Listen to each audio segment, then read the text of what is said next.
Well, good morning. Glad you're here. I'm not glad that my wife is absent today. She's at home not feeling well, and so I want to tell her I love her, and the house better be clean when I get home. But she's at home with my, that's right, my stuff will be on the curb. But she's at home with our son and with our daughter Evie, and so I hate not having her right here to give her a hard time. But she's not feeling too hot today, so we keep her in your prayers for me. That'd be great. So I want to go ahead and just get started today. We're in our series about the Ten Commandments, and so I want to go ahead and have us turn to the book of Exodus, and we'll be in chapter 20. We're only going to read one verse out of chapter 20 in verse 13. So Exodus 20, verse 13, and then we're going to roll over to Matthew chapter 5.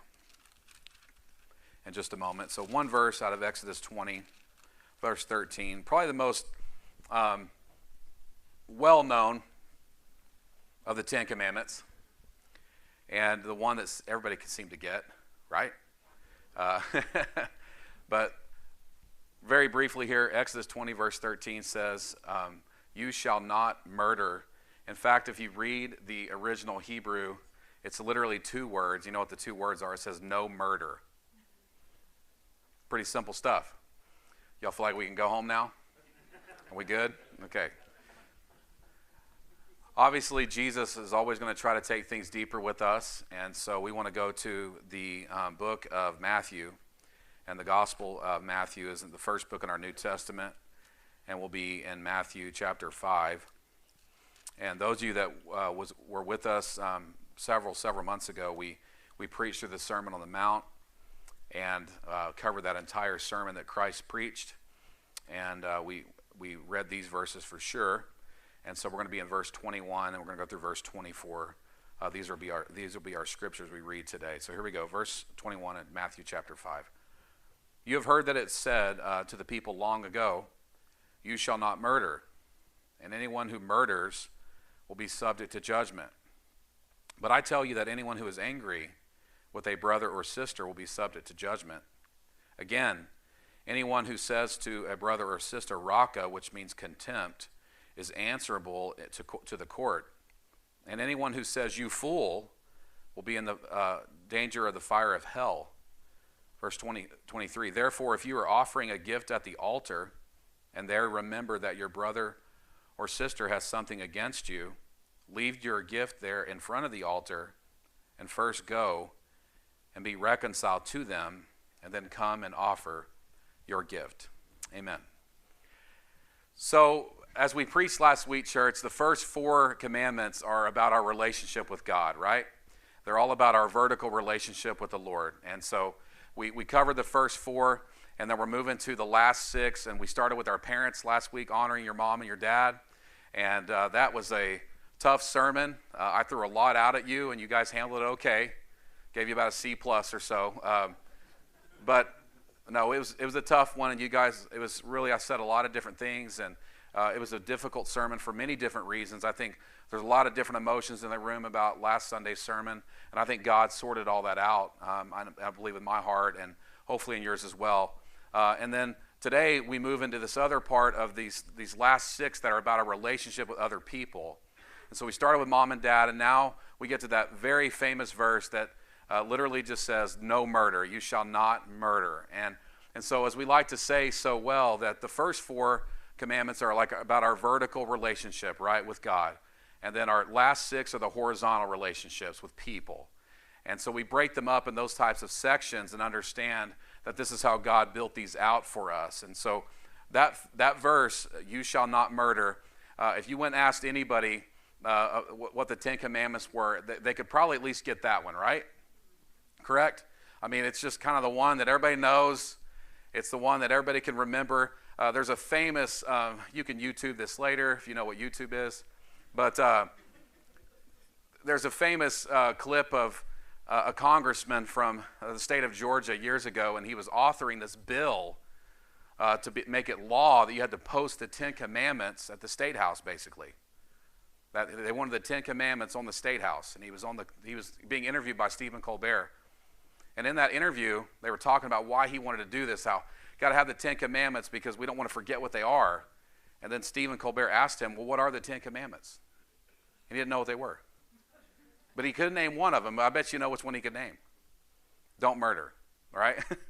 And so we all remember this one. And we all remember this one for a lot of different reasons. And like the sermons we've been preaching, church, I'm gonna throw a lot out there at you, and I'm hoping that God will, again, just kind of sort all of that out with you, and that he'll speak through the words we're going to say today and through the scriptures that we just read. But the first thing I want to do before we go any further is I think I might be taking this in a different direction than you anticipated this morning about this verse that says no murder, do not murder. What I want you to do right now, and I mean this, it's going to be kind of weird, but I don't care. It's cool. What I want you to do right now is I want you to just think for a second and settle in here. Don't go to sleep, but settle in and think about the truth that you are alive right now. Okay? You're alive.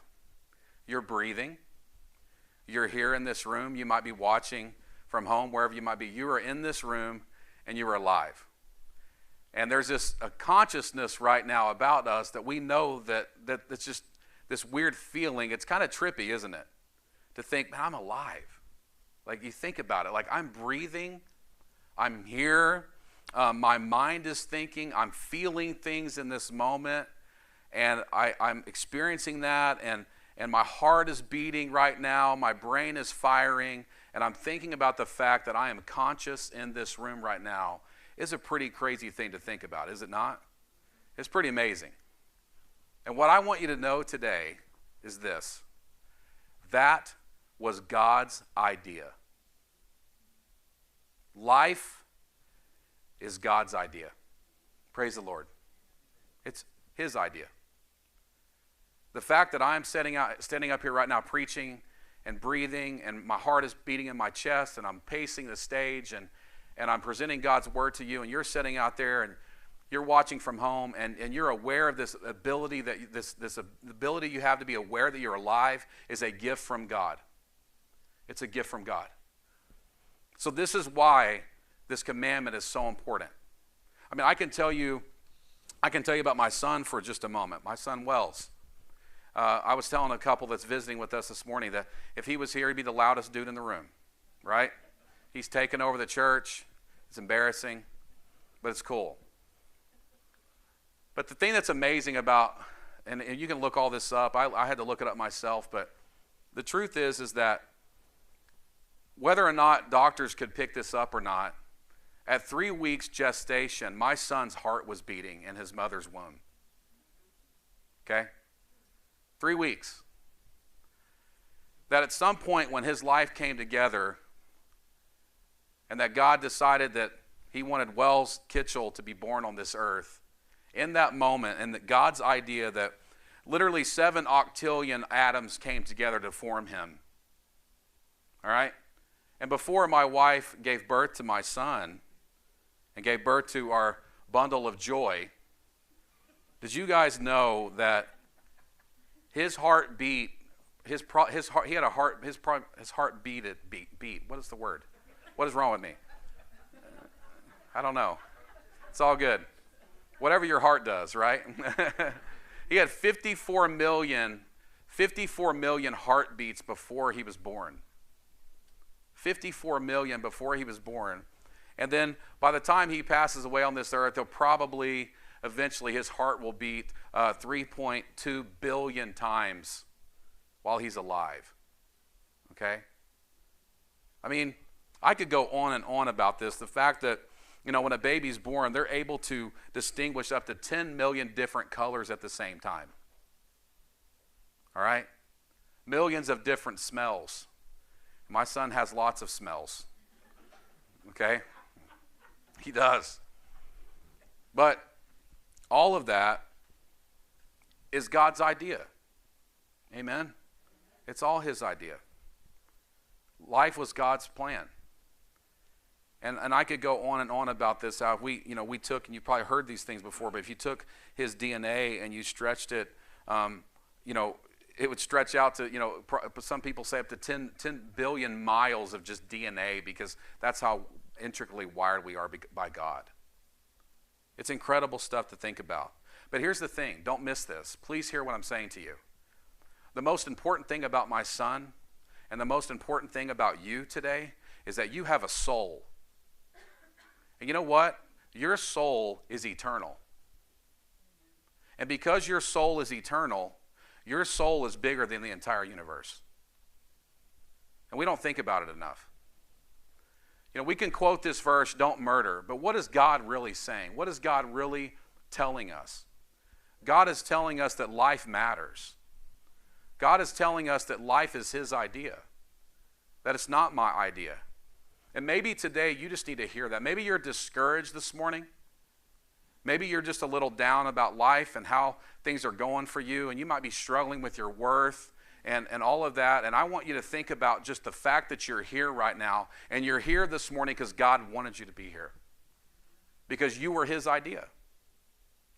Every little part of you, every little detail about your life. And I want you to know this morning that your soul matters, because your soul is as big as the universe, because your soul is eternal. And my son, Wells, has a soul, and that's the most important thing about him. He's got all those blood vessels pumping through him.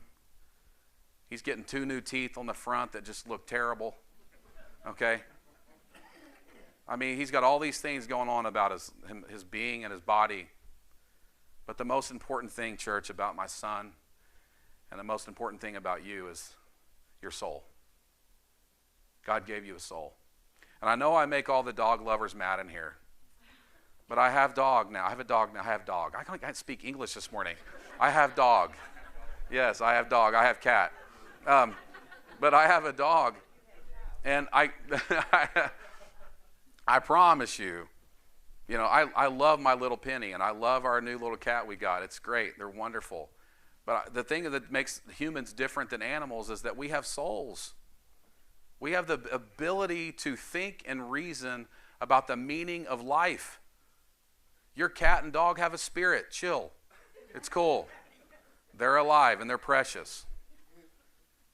But they don't have a soul in the sense that for salvation, for forgiveness, for self-worth and things like that. Life was God's idea. And if there's anything that this commandment is teaching us this morning, church, is that we need to believe that today, right out of the gate more than anything. And here's the beauty of all that. Here's the beauty of it. And I was actually going to end my sermon with this, but I just think it's really important that I maybe begin here before we get into some other things. Is that what I'm saying to you today and what we're preaching through, there's some difficult things that are going to be said. And you're going to feel a lot of different things, and the Holy Spirit might convict you about different things or whatever. But church, listen. Even in spite of that difficulty, I want you to know that even in the midst of our sin, God's grace abounds. Even more. No matter what you're going to feel over the next few moments in here, and what the Word of God's going to lay upon your soul, and what you might experience through His Word, is that there's nothing that's more powerful than the cross of Jesus Christ. I don't care if you have deep anger issues. Jesus can fix that. Okay? It doesn't matter if you've murdered people with your words, or you haven't respected life here on this earth. Don't let guilt and shame drive you away from God. Allow it to pull you into Him. Because what Jesus did on the cross for us, church, is that He drank from the cup of suffering for us. You have to think about that scene in the Garden of Gethsemane where Christ is literally praying and praying and praying. And what does He ask God to do? He says, if you can take this cup from me, take the cup from me. Take it from me. You know what that cup was? It was a cup of God's wrath. God's wrath for the sins of the world. For my sin and for your sin. And for the lack of respect we have for life. The lies we've told. The disrespect we've shown people. You think about the wrath of God being all put in one cup. And Christ said, Lord, if this is the only way to redeem man, I will do it. And I'll do it for you. Your will be done. Praise the Lord. Okay? He drank from the cup of suffering, church. God's anger, God's wrath, and he drank it deeply. And he drank it for me, and he drank it for you. And so no matter what you're feeling today or what you might be experiencing, just know that there's power, as we just sang, there's power in the name of Jesus. Amen? It's a wonderful name. And because of that, church, we can have grace and we can have freedom. And where sin might abound, grace just abounds even more. So don't be discouraged by that today. Don't be discouraged by that today. He drank from the cup of suffering, and he literally said, if this is the only way, Lord, if this is the only way, I will do whatever you ask me to do, Father. I will. And he was nailed to the cross for me and you so we can have forgiveness of our sin. Chances are, if you and I went over to the mall today, and do people still do that? Okay, cool, sweet. But if we went over to the mall today and we started asking people, why do you think murder is wrong? If we went over there and just surveyed people and went around and just asking people, why do you think murder is wrong? We would get a lot of different answers. We would hear a lot of different things, but I think we would get this main ingredient in the answers. And a lot of people would literally just say, because you're just not supposed to do that. Right? If you said, why is murder wrong? People would just say, well, it's just the way it is. I know that's wrong. I know I shouldn't do that. It's just inside of me. I know that that's not the right thing to do. I know if we have a society where you just go around murdering people, then we have no safe society, right? I mean, you would get all these different answers from people, and people would give this kind of mainline definition of why they don't think murder is right, and most people, everybody, 100 out of 100 people we asked would say the same thing. It's wrong. You should not take innocent life. You should never do that. We all agree with that. Why is that true? Why do we have that innately within us? Why do we know that to be wrong? Well, it's really simple. God made man in his image. God said, I'm making man in my image, that you are an imprint of me, and that you have my fingerprint upon you. And so deep down, we know that when life is taken from somebody, it is an attack upon the image of God. That's what it is. And now people may not agree with that. People may not surrender to that truth, but God created man in his image. That imago Dei, that those words that we use, that the image of God, that's what man was created to be. And so deep down in our hearts, we know it's wrong because we have the fingerprint of God upon our souls. Praise the Lord. Okay? And we know that to be true. Here's the weird thing, though. I was telling my wife about this the other day. Our nation right now, we have this weird obsession with death too, don't we? Let's just be honest. We just have this weird obsession with death. It's like kids aren't playing video games where they're handing out lollipops and teddy bears, right? I just heard the word zombies. Oh, that was you. Thank you, Mario. So, but our nation has this weird obsession with death too, and violence. And it's concerning. It's strange, you know, the level of obsession that we have as a nation with seeing people be killed. I mean, the fact that the internet can blast everything out and people can watch people die all the time, and we are obsessed with it. It's just true. Many of you are feeling the Holy Spirit right now, right? Okay? I mean, we're attracted to it. We're drawn to it, and things like that go viral, and I can't explain that weird obsession that we might have with that, but our hearts are sometimes drawn towards that because we have darkness in our souls, right? And some of us have that obsession, and that's something we need to address and really truly think about. And I remember, and my brother Dustin, he could probably tell you this too, but I remember back when they had the things called movie stores you go to, you know? You go rent a movie. Blockbuster, yes. We had the movie place.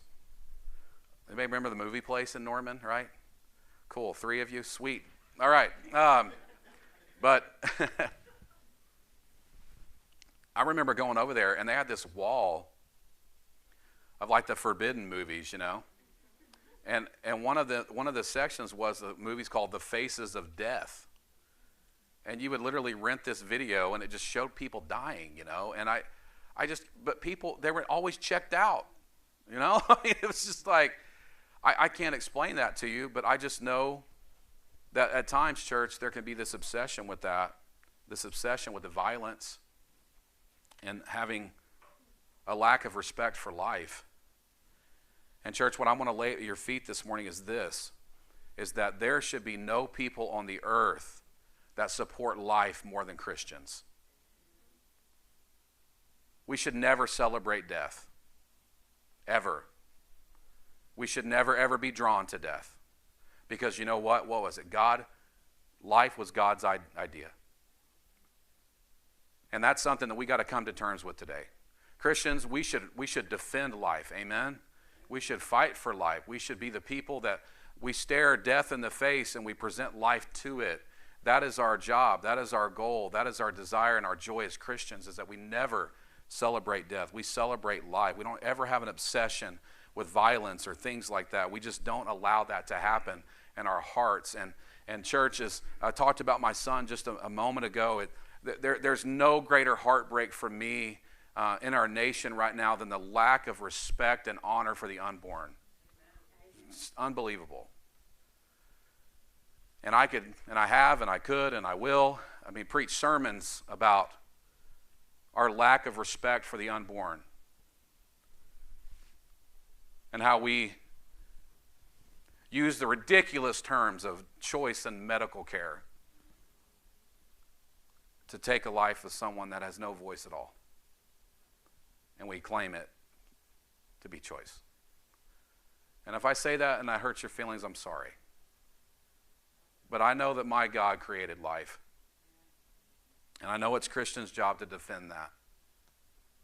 When I look at my little boy and I hold him and I see how crazy he is and how beautiful he is at the same time, and to think about the lack of respect that people have for that in our nation right now, and how it's just collateral damage for poor choices, is remarkable to me. And church, we have to stand up for that.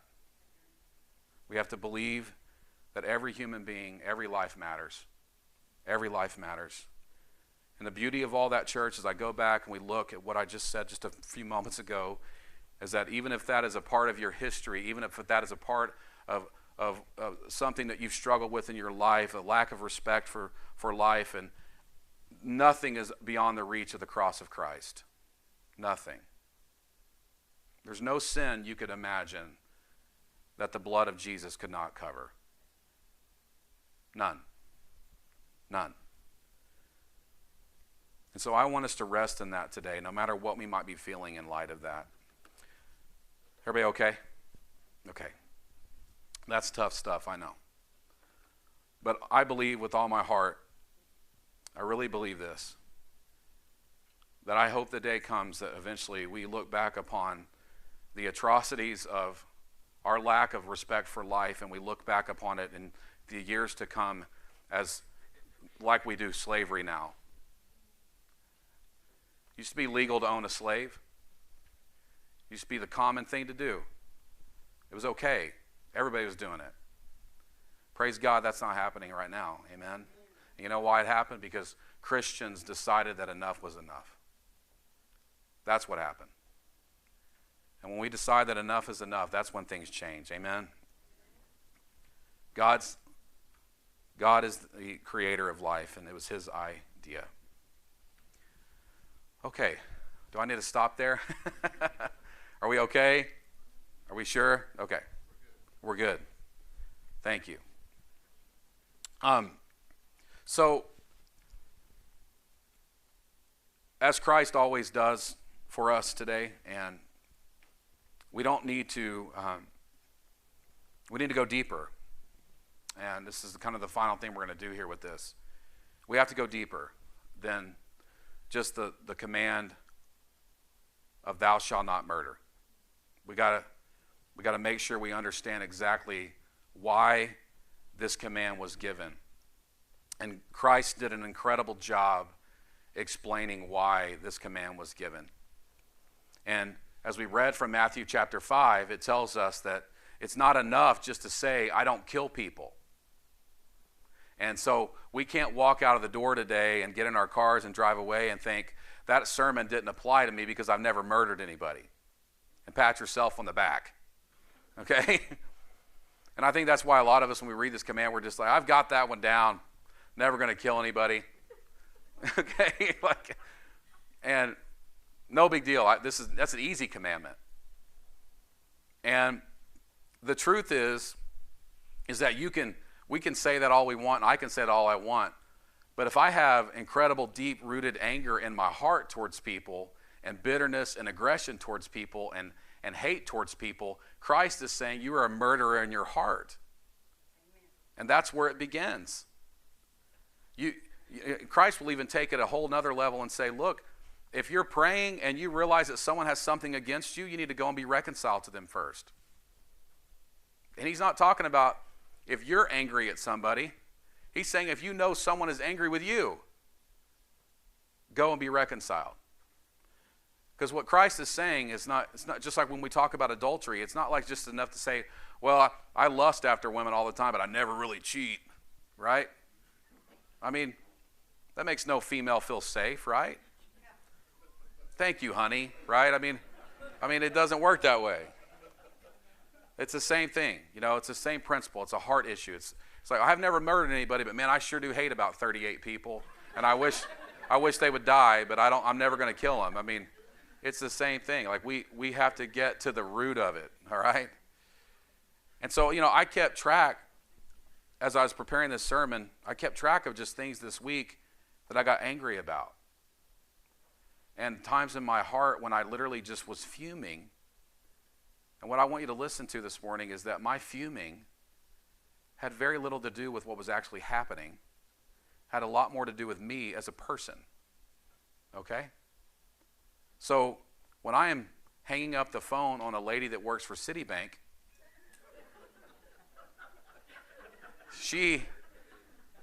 it felt really good for about 3 seconds, okay? When you get transferred multiple times and everybody keeps telling you they're transferring you and you can't get your problem fixed, I'm letting y'all know I miss being able to hang up a phone, right? Like it's just, it's a little different when you just hit end, right? I mean, but that's what I did. And I'm telling you, I hung up on somebody this week and I told my wife it felt good because I was so mad and I was so frustrated, all right? If you've never had your marriage tested, try to put furniture together as a couple. I did that this week.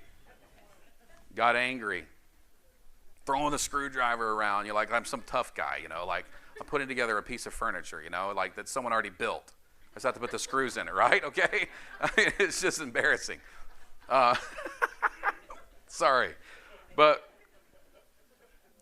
we've had this, and again, I'm just giving you inventory of my life, and I think this will land for everybody here in a minute. But, where I live right now, and everybody that's been in my home, we've had the same road construction for 3 years outside of our house. Literally. All the time. 3 years. And there's always 4 guys out there and there's 1 shovel. Right? Everybody's just watching. And every time I drive by there and I see those guys just not working, I just want to roll down my window and say something, like, get to work! I feel this frustration and this rage, and it's just silly and dumb. And so I know that I've got these issues in my heart. But the truth is that it has nothing to do with the 4 guys and the 1 shovel, okay? Or, okay, it's true, though, if you've seen it, okay? And if you're watching this sermon and you're one of those guys, if you're the guy with the shovel, good job, okay? All right, all right. But I felt this anger in my heart, and that frustration sets in, and that's not their problem. That's my problem, and that's what I've got to surrender to today. I can't go around patting myself on the back and because I haven't taken someone's life, but then I'm driving around mad and angry and hanging up the phone on people. It's not the way it works. know one of the people that works at the convenience store right by my house, and I just asked him casually. I was like, "How's your day going?" He's like, "It was going great until I got cussed out for being out of Dr. Pepper." Literally told me that the fountain was out of Dr. Pepper, and he got cussed and screamed at by a customer for no Dr. Pepper. Do you really think it has much to do with Dr. Pepper? Probably not. Probably not. Okay? You guys saw where ORU upset Ohio State in the basketball tournament. Big upset, right? One of the star players for Ohio State said he's getting death threats on Twitter and Instagram for losing a basketball game. Okay? I mean, who's really got the issues, right? I mean, I could go on and on, church, okay? But what do we do with our anger? Like, what do we do with it? We have to own it. And you and I, and please listen, you and I could blame it on our kids. Listen, we could blame it on our kids. We could blame it on our situation. We could blame it on all of the external stuff that's going on around us. But the anger in our heart, we have to own it today. If you have a temper, if you have just aggression in your heart, if you have murderous words that you think about people, if you have bitterness in your heart, God wants to deal with that today. Because that's what this command really all comes down to, is life. And realizing that even those people that I get frustrated with on the phone, and the people holding the shovel, and the guy that doesn't get his Dr. Pepper at 7-Eleven, you know what they are? They're all people, and they're all people God created. That's hard to accept sometimes, isn't it? It just is. But as Christians, church, we're just supposed to respect life more than any people on the earth. And if you want to talk about your anger this morning, and you want to talk about the bitterness and frustration you might feel towards people, and some of us are really good at being passive-aggressive. I don't want to leave y'all out. Right? My passive-aggressive people. I mean, you know who you are. I'm not passive-aggressive. Right? Okay? I mean, I could go on. But, church, I know that, again, there's been a bunch that has been said here. And I understand that. But I want to go back to the very beginning, and we'll be done. You were God's idea. You were. Even your angry self. You were his idea. And your kids were his idea. Your husband and your wife. And what we must do today to really, to me, face our anger head on, is just say, God, give me a new respect for the life around me. The life that you created. And I think if we do that today, we'll be shocked at what might happen. That we don't look at people in the road that we're driving next to as a problem that we can rage out to, but we look at them as people, right? We look at them as people that God created. That as Christians, we surrender to the truth that God's created life. It was his idea. And as a believer in Jesus Christ, I must respect life and I must protect it. And I believe with all my heart, church, that our anger and our frustration towards people would begin to fade away. I really believe that. Moses was told, no murder. Jesus said, you heard it said, no murder. But let's take it deeper today. This is about your heart. This is about your heart, church, more than anything. I'm going to ask you one final question, and we'll pray. And please hear this question. What would it look like if we got angry about things that actually mattered?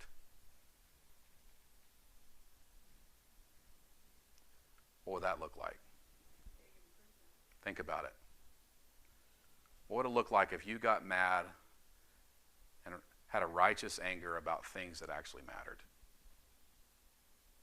And not the little frustrations that send us over the edge and drive us crazy all the time.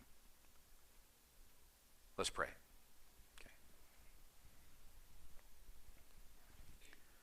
Go ahead and have our worship team come up.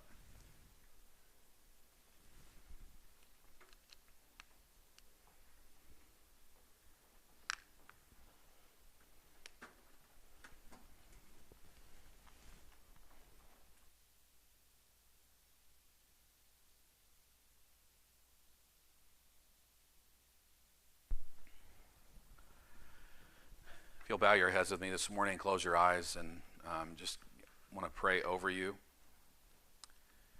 If you're at home with us, we invite you to do the same thing here. And I know there's been a lot of things said today, but most importantly, I hope that all of us just surrender to the truth that life is God's idea.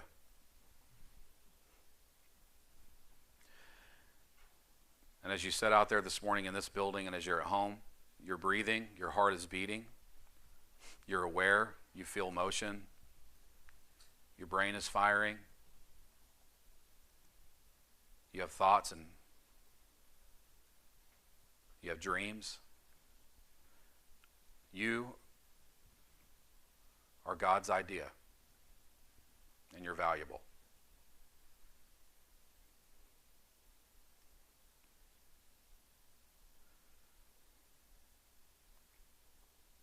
Feel your heart beating in your chest right now and just realize that God caused that.